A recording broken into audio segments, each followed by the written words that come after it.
उसमें जो भगवान ने कहा कि मैं समस्त प्राणियों का सूर्य हूं, इस बात के जान लेने पर शांति मिल जाती है।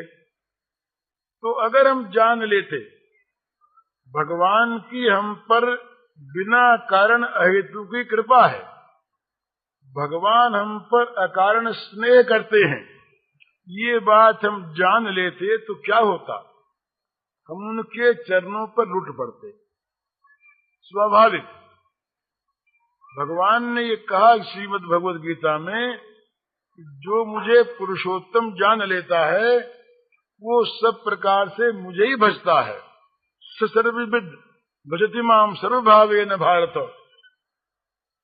तो हम उन्हें पुरुषोत्तम जान लेते, हम उन्हें कृपालु दयालु कृपा सागर जान लेते और समझते कि वो हम पर उनकी बड़ी कृपा है। तो हमें एक बात बहुत ध्यान में रखने की है,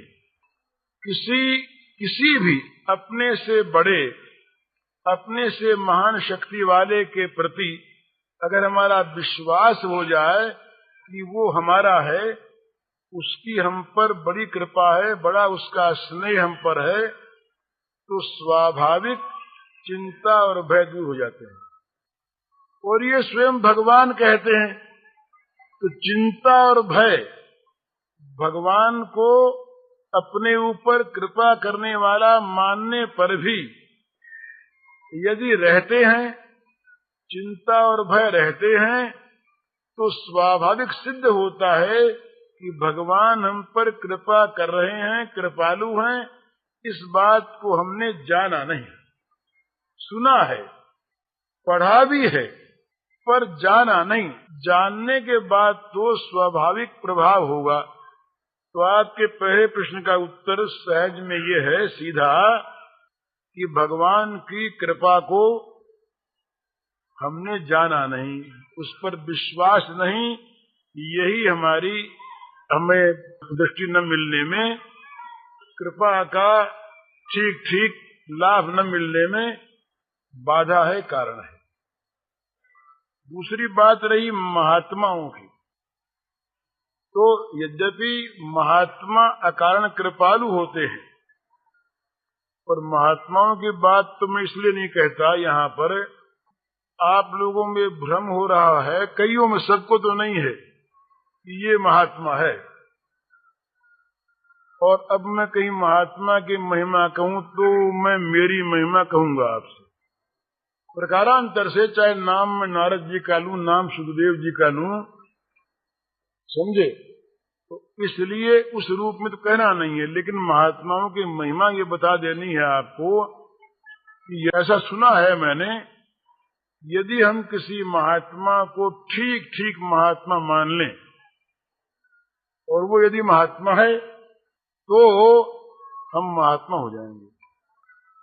ये या महात्मा से भी महात्मा का जो कुछ फल मिलना वो मिल जाएगा। जैसे ये नियम है कि लोहा अगर पारस को छू जाता है तो सोना बन जाता है। तो यदि पारस भी है और लोहा भी है और छू भी गया तो सोना बन ही जाएगा।